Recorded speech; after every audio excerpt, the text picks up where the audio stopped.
Hi there. So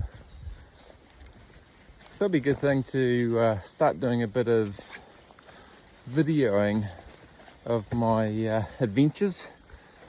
So my name's Troy, and as you might be able to tell from the surroundings and the mighty Kaimanawas, we're off on a little trip.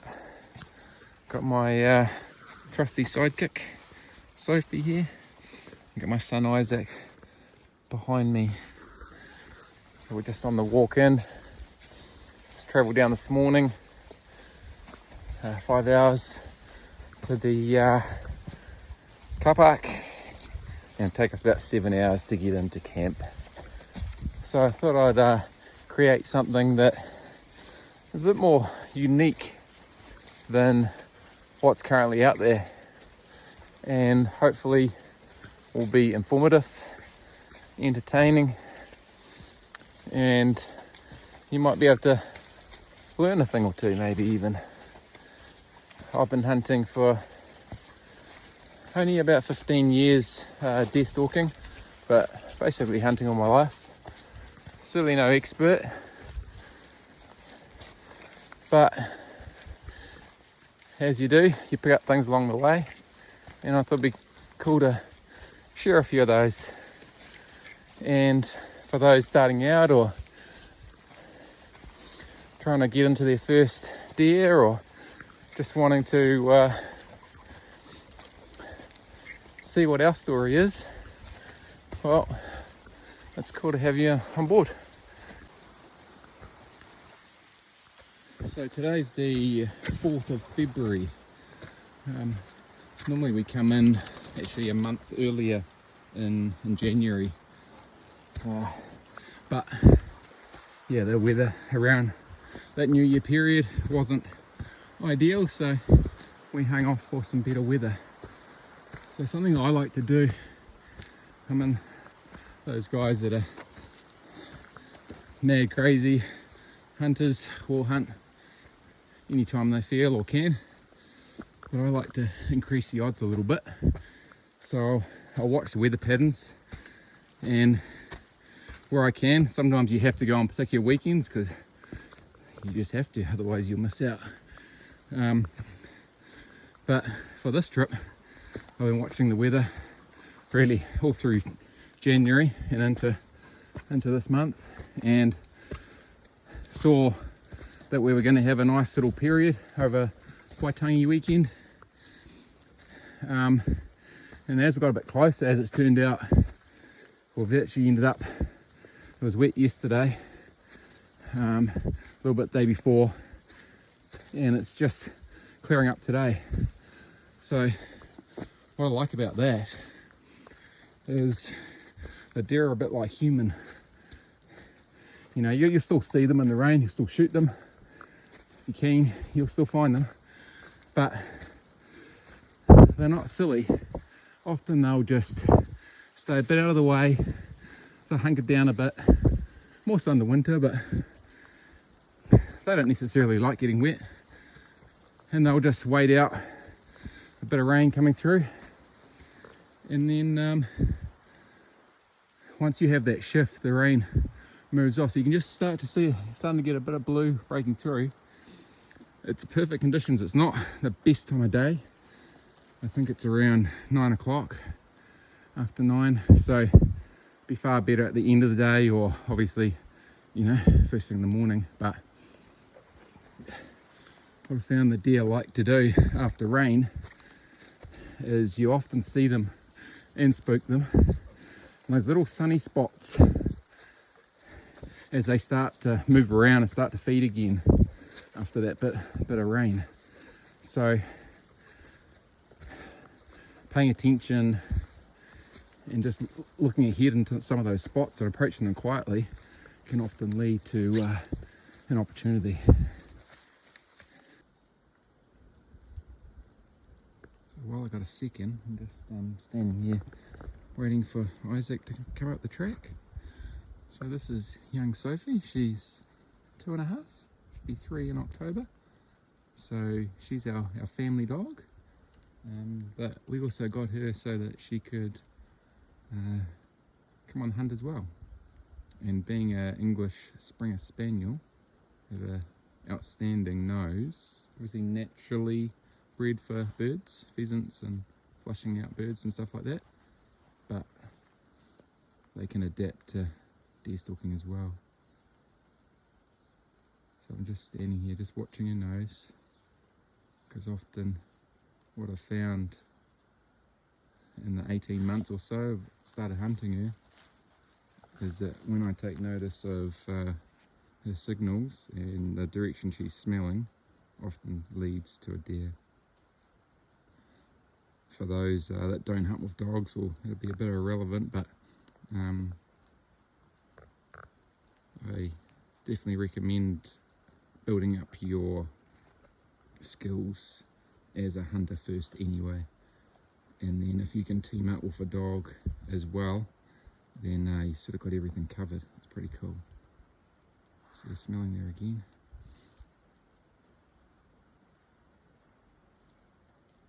I did some basic training through her, not necessarily the blueprint, but a lot of the principles I took on, and you know, some of the obedience stuff around long lead and crate training and heel, obviously sitting, staying, stuff like that, which is, yeah, it's been a great start for her in her first year of benefiting us with the hunting. And she's still got a bit to learn, but it feels like every hunt she's on she sort of gets better and better. So I want to keep that momentum going and keep her on the deer. As you can see, she's got a backpack on so that I'm not carrying in her 2 or 3 kilos whatever of food for the trip, so she can also help carry some venison out should we be successful. So Isaac, my hunting buddy on this trip, he's 17, so I've been taking him since he was 6 years old, so 11 years now, and he would be on every trip he could with Dad, but I can't always bring him, but he's keen as, he loves it. Look at him, he's made amazing progress. I'll post up and give you some more context a bit later, but from where he's come from, he's doing amazing. Say hello, Isaac. Hello. You having a good walk? Uh-huh. Good man. How's your pack? Good. Not too heavy? No. Okay. Shall we keep going? Uh-huh. Well, we've made camp. A beautiful little spot down here. Absolutely stunning.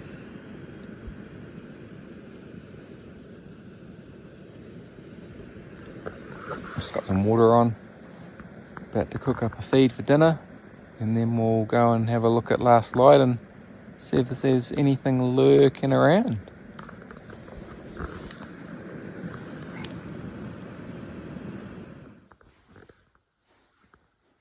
Well, here we are, day 2. So last night we just snuck down to a little posse that we've had deer come out before, just on that last part of the day, but somehow we actually had an animal spook opposite camp and where we'd come from, but the wind was blowing towards camp from where it alerted. So yeah, not sure what happened there, but that kind of upset the area where the other deer might have come out of. So that was the end of that, unfortunately. So got us a little posse, and I'm gonna flick over the camera and have a look up there. It's quite hard to see on the camera, but there's quite a nice slip up there, and even from here it doesn't look that great, but I've been up there and it's really nice. You can see the deer come in and out of there all the time, and we've had success shooting them before, so yeah, we'll give that a go today, and sun's hitting it nicely. We'll see how we go. Well, this all happened a bit too quickly to capture.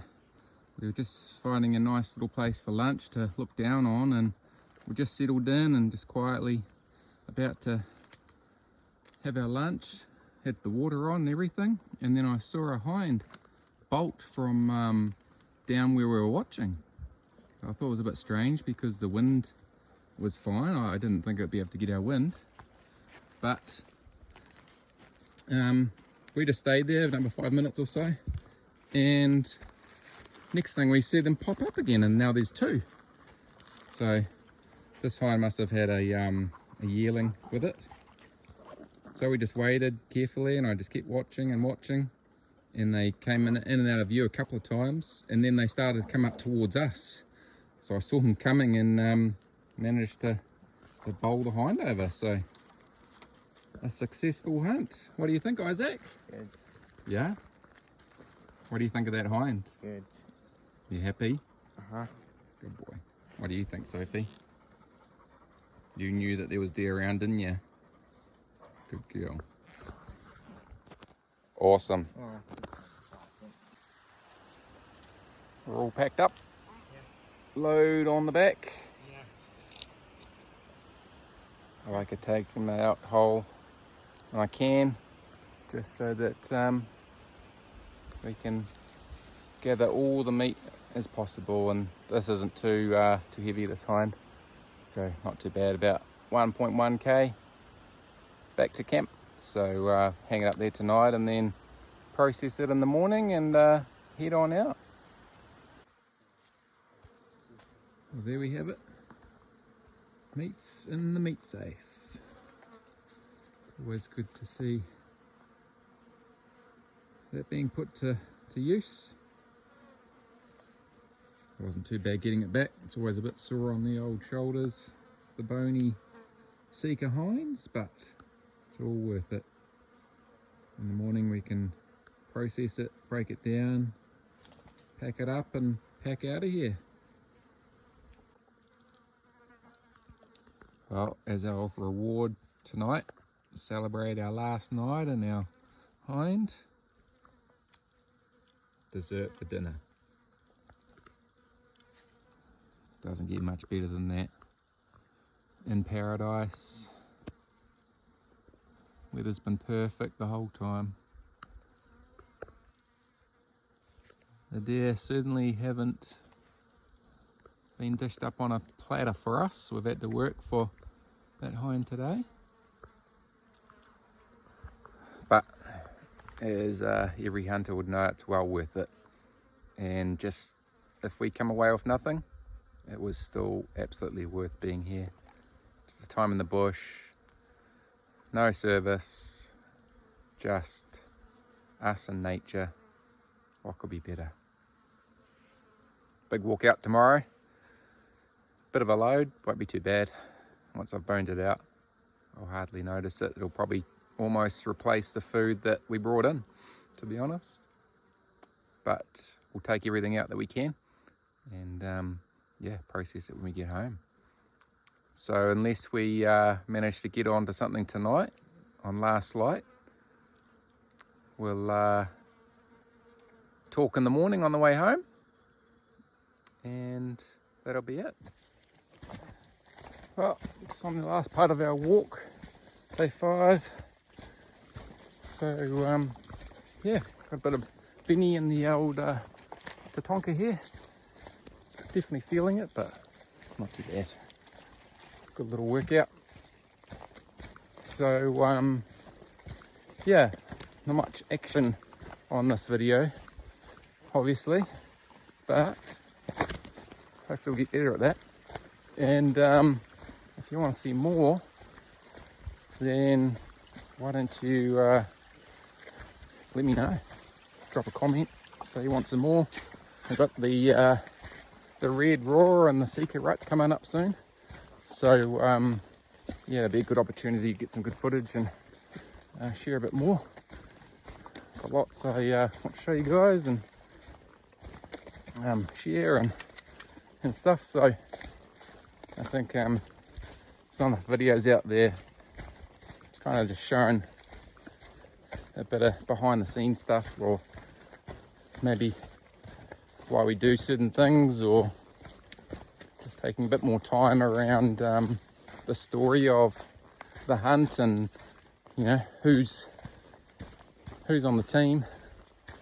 There's some good programs out there like New Zealand Hunter and those ones that do an awesome job of that, but yeah, not really seeing much of that on the YouTube, although there's some good guys out there doing it and have been for a long time as well. So hopefully this just offers maybe something a bit different, and something that is some good viewing. And yeah, well, until next time, happy hunting.